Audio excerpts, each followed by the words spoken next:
All right, so I'm gonna try to make these videos every day to go with how I'm feeling, what I'm doing, what my challenges have been for the week, anything interesting that's happened to me. I'm trying to keep like a blog so people can follow along my journey.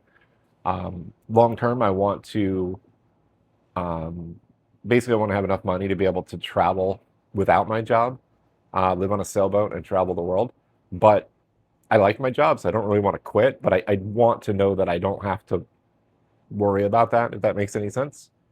And a while ago, my plan was to buy 5 rental houses.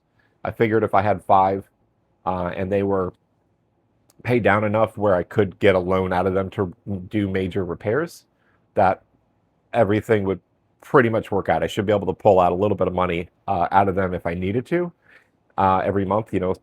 Just a few hundred a property every month. That would be enough for me to minimally get by, not with any luxuries, but minimally get by. So as a result, I have in the last few years been kind of living my life in such a way that I kind of guided towards that. So I started with my first property. I rented out the rooms and I kind of lost my way a little bit, but I had a buddy kind of get me back on track. So after 4 years, I bought this house. This is the second house. I am currently living in an ADU. It's like a mother-in-law suite. It's kind of like a long hallway. Um, and I'm just making it work. Meanwhile, the main unit is rented out. Because I bought it at a not great time, I am basically shy about $1,500 a month. And then on top of that, I have to add my portion of water and electric, so I pay half of that. So my living expense is close to just under $2,000 a month for the housing. That's not bad. Like in the area, that's a little bit high, but not too bad. Like I could rent a room for maybe $1,000 a month, but I've got my dogs here. Um, so we're gonna go through and just kind of touch on things that have happened and things that are happening. The first thing is I've noticed that I think having a depressive episode. It's really hard for me to do things. This video being one of them. I've been wanting to do this for about 6 months.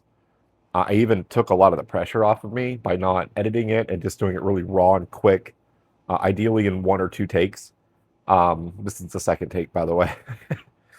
um, so I'm not good at it right now. The goal is to continue to do this and to get better at it. Also, make it a routine and give me something to look back on. I'm sure some people will enjoy the very beginning of the journey, and for you, you're welcome to come along with me and kind of watch how I progress. Again, the goal is to just get 5 houses, get a sailboat, and go travel. So that's where we're at right now.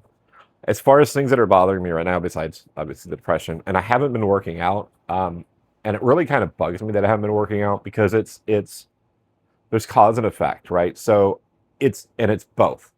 If I do work out, whether it be running or whether it be strength training, resistance training, or whatever, that helps stabilize your mind, your emotions, and things like that. And I desperately need that, but it's so hard for me to do that. It's so hard for me to do a lot of things. It just takes a lot more effort than it would anyone else. I actually started smoking, although I just quit. Today's the third day that I haven't had a cigarette. But I started smoking again because of stress and everything else. Like, so I've been sliding backwards for a while.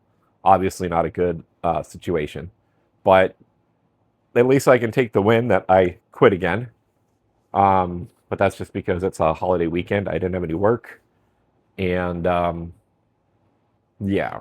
However, quitting smoking changed my routine, and the change of my routine had my youngest dog being on edge, and there was a couple of dog fights because of that. Um, and That scared me, and I took him to the vet, and I was like, "Look, put him down. Like, he's attacked my other dogs so many times."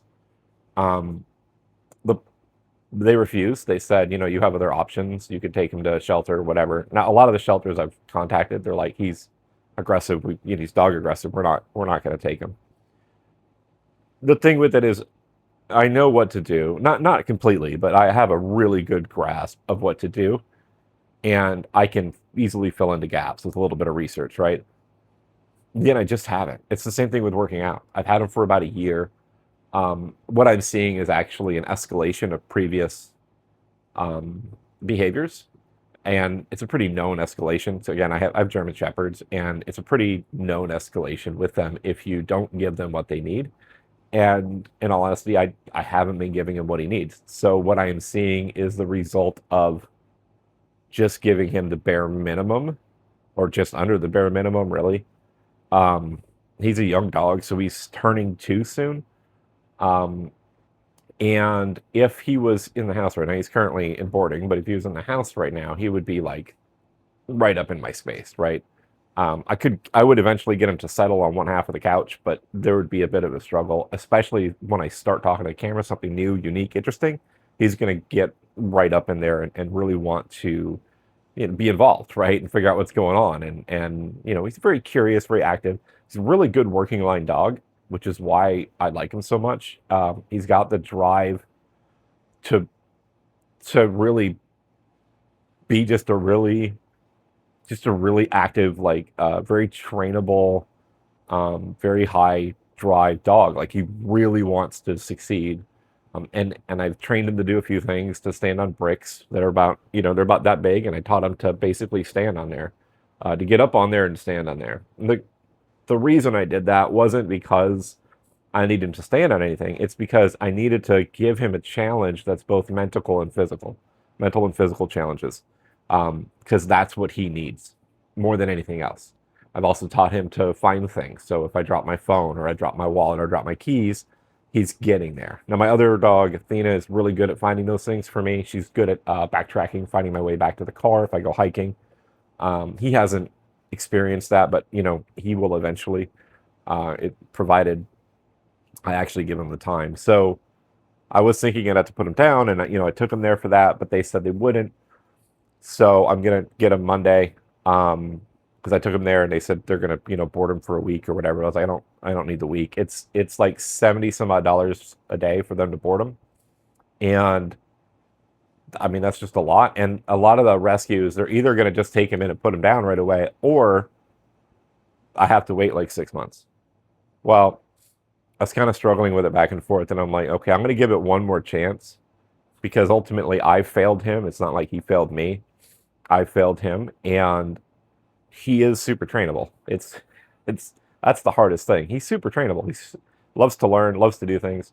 The reason I'm seeing a lot of the behaviors from him is because we don't have the relationship where he's going to check on how I feel about something. So you'll notice this about a lot of dogs that behave well. When they encounter a situation where they're not sure about, they look at their owner or their handler, and they check to see what their owner or handler is feeling. They're checking for body language. They're checking for, you know, a lot of things you might not really see, but dogs are really cued in into how you're feeling. So if you're relaxed, you go to the dog park and they run up to something where that's weird, and you get tense, the dog is going to get tense, right? If you're nice and calm, they're going to be like, oh, I don't have to worry about that too much. So um, when you get fearful because you have a history, or the dog has a history of having an issue, they'll more likely to key off of that. So it's kind of like a self-fulfilling prophecy thing. And I'm aware of that. I know that. And I am not as bad as some people do, but I am doing that, right? It's normal behavior. So I just have to make sure I check myself. I don't respond that way. I redirect. I stop it from even becoming a thing. And that's kind of what you do, right? If you ever playing like tug of war, like with the leash, like you're pulling on your dog, you're yanking on your dog, you have to like physically control them. You've already lost. You went too far. You went the wrong direction. So the goal is to distract them right before you would have to like physically intervene. And you distract them by calling them to you, by having them sit, by having them whatever. So you have to get them really used to and queued up to following commands. And you do that by making that fun and engaging and things like that, right? And so that's where I failed him. Like he does know to sit. He knows how to, I've taught him how to jump on things. He's learned how to climb up things. He's learned how to stand on things. He hasn't quite figured out how to jump over an obstacle. He can jump on something, but not over something. He hasn't quite figured that out. The big ladder where you go up and down, he can do it, but it really freaks him out. So I have to make sure he's kind of calm enough and then kind of go through it a few times. So that's where he is in his training.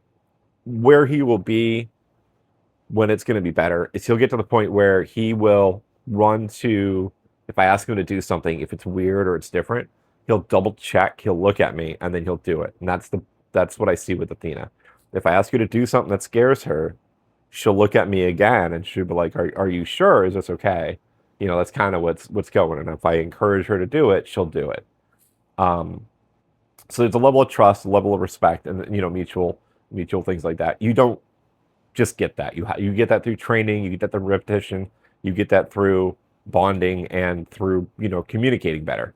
And once they learn these things that you want them to do, they also learn that they can trust you. So it's kind of both. And speaking of Athena, here she comes. So yeah, she's not quite in frame. There you go. Your nose is in frame. You're doing good. So that's that. So let's see what else I have on my list today. So we talked about Nico, depression. So the other thing we have is I moved in here, and I didn't realize that there is a nursery across the street, and they're also doing construction a couple blocks down, and the construction has been moving up towards us. It should be here within the next couple of weeks. They should be doing our side. I just found that out a couple days ago. But the nursery has a lot of dust. And it's because as trucks come out, they just pull with them a lot of dust. And it's really fine dust. And I have a couple of Medi-Air filters. They're like, that big. They're supposed to be big enough for like a really large area. One of those should do this space. This is not a lot of room. These are low ceilings too. So, one should be enough.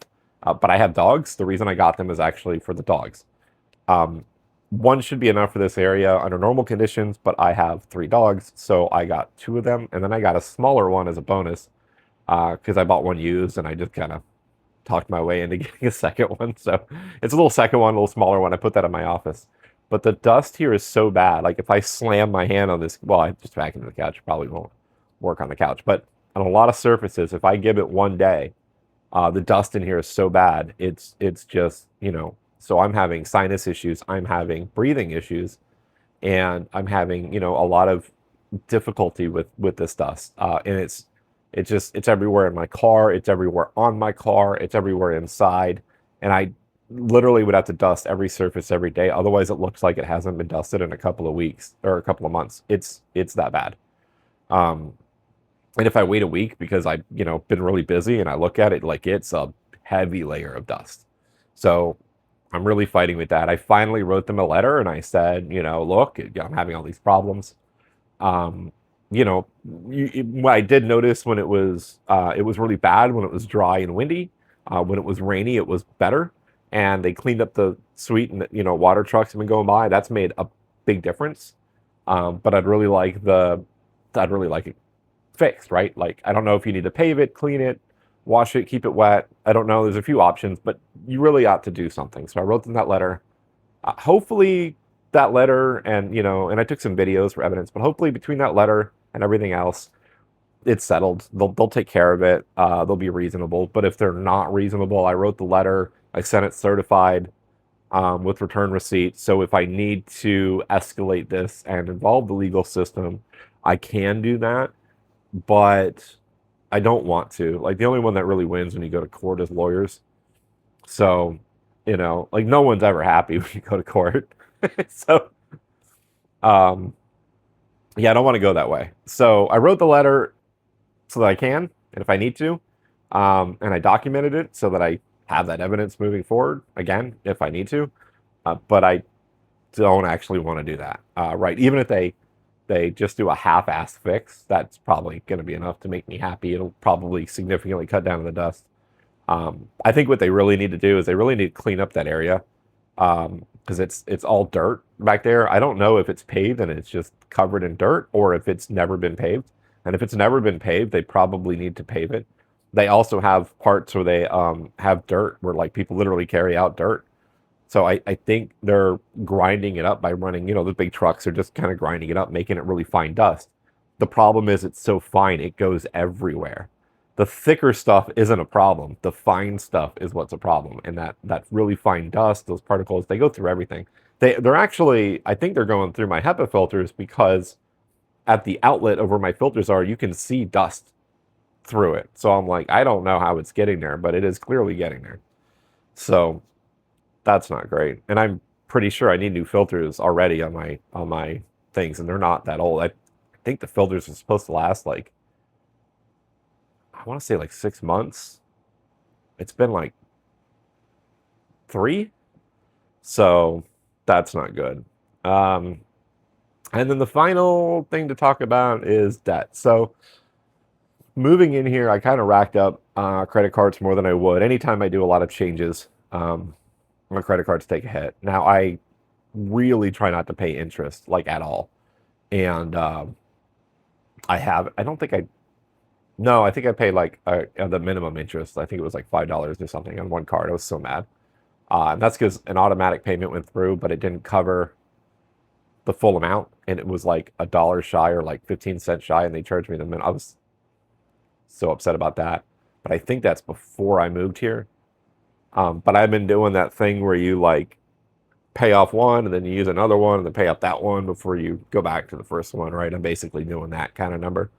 Um, Up until I had to take Nico to the vet, and I should have taken Carl because he's got some injuries from that fight. Um, they that was about $700 somewhere around there. Um, Up until I did that, I was on track to kind of pay it off, but then I bought a couple of other things. So it's going to be close. So when I get paid Friday, I might be able to dump the majority of my check into paying off the last card, and then I won't have any interest because I'll have paid them off before the end of the month. However, I'll still have everything that I bought in the last couple of weeks that I still need to pay off. So my next check will have to be enough to last basically 6 weeks. So if this is just kind of ballparking it here, but if everything goes to plan, I should be able to pay off so I don't have anything that's due, so I won't have to pay any interest with this current check. Then with the next check 2 weeks out, hopefully I have enough to pay all the expenses I made in the last 4 weeks. But ideally, I have enough to have enough going forward, right? Like what I prefer to do is have enough in my account so that when I am spending money on a credit card, I have that in my checking account. And for the longest time, that was how I did it. If I had, say, $500 on my in my checking account, and I had $300 on my credit card, then I could only spend $200 because that's what I had left. If I really needed to, an emergency, whatever, absolutely I could do that. But the goal is to not do that. The goal is to have money in there. And so at one point I had an account. I had, they say to have $1,000 savings account, for emergencies. So I did have that. But that's gone now. I was saving up for, I was doing some weird budgeting things. And it's really kind of caught me off guard. So when I bought this house, I used the HELOC, and I took that money. In my mind, I was like, I've been saving $500-600 a month. That can go towards paying off the HELOC. Okay. Then I never stopped saving that $500 a month. Plus I added another $100 a month to save up for a boat. It's a lower amount because it's further out. But I've had to like completely wipe both of those savings accounts over and over and over again. So ultimately that's not helpful. But I did sit down and get a list of all the debts that I have. And the really big ones are my car, which is a really low interest rate. The first house, obviously, the second house, solar for the first house, and the HELOC on the first house. So the solar is about $150 a month, but it's $132.50, I think is what it is. But the interest rate on that is so low. It's a 1.5%. It's not worth paying off. The interest on the first house is so low. It's not worth paying off. The interest rate on this house is 7.25%. I want to say, or 7.4, something like that. That's worth paying off. So if I were to pay anything off early or quicker, it would be this house. And then I also have my car loan. And then, so between the order that things are going to get paid off, it's the HELOC will get paid off first, then the car loan, and then the solar loan. Once those 3 loans are paid, then I'm left with the 2 mortgages, which is what I'd want to be left with. Ideally, I'll have a third or maybe even a fourth one. But I really want to get those big expenses out of the way. I kind of regret buying a new car because I paid about a little over 40,000 for it, or yeah, just a hair over 40,000 for it. I could have bought a used electric car at that time. They were a little expensive. They're about 25,000. But I didn't, it was that was when it was going crazy and whatever. And the interest rate that I got, I wasn't sure I'd get approved on a used car anyways. And the interest rate that I got was really good on that. Or I could have just alternatively kept the gas car that I had.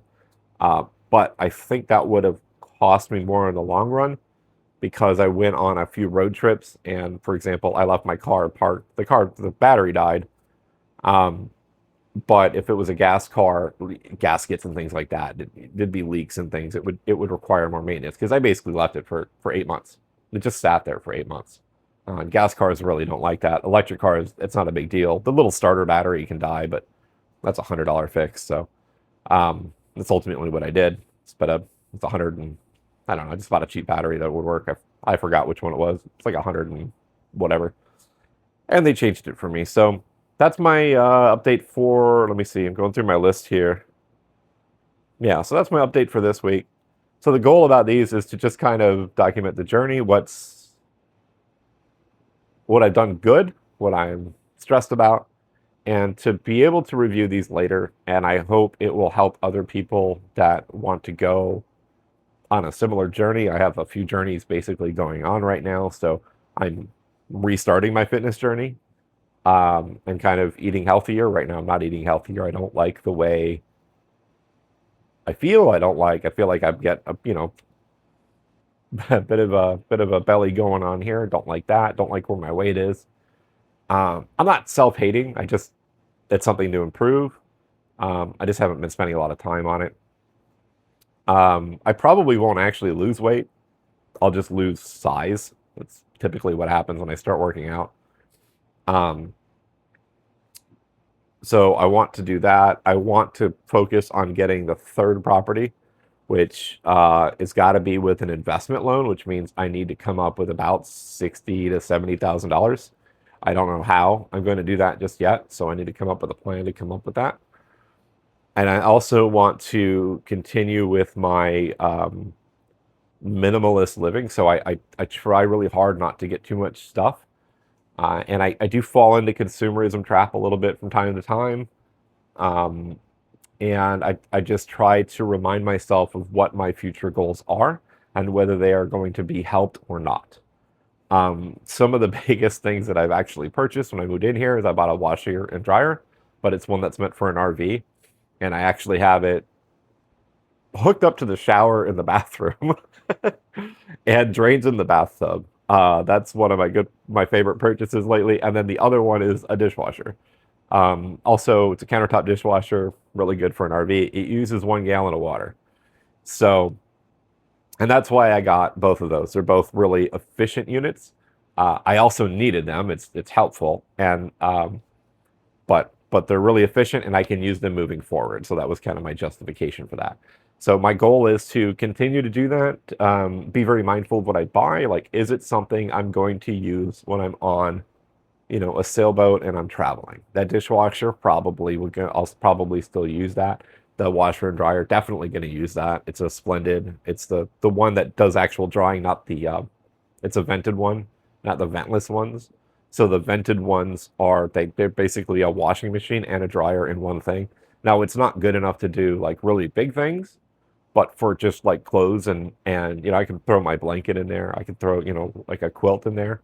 So I can still wash my bedding just one item at a time. Like the sheets and the fitted sheets, that'd be basically like one load with the pillow and all that. And then the blanket would be its own load. And then about a week's worth of clothes, give or take. Yeah, so that's how I do that. So pretty happy about that. So hopefully I'm not the only one that's going to enjoy these, but don't expect them to be edited because I just know if I try to edit these videos, I won't post them. I can make it set up time like I did today for a quick, 30, 40-minute thing, even though there's only it's going to be like a 30-minute video today, but even though the video is only 30 minutes, like there was a good couple of hours that went in ahead of this. And if I were to add editing on top of that, I just wouldn't spend that much time. So I have a lot of things I'm trying to get done. So I don't know. If you like it, comment below. If you're on a similar journey, let me know where you're at, what you're doing. I do try to read the comments, but sometimes social media is just too much for me. Maybe we'll talk about that another time. And I don't know. Tell me what you liked, what you didn't like about this video, I guess. And I'll see you next week.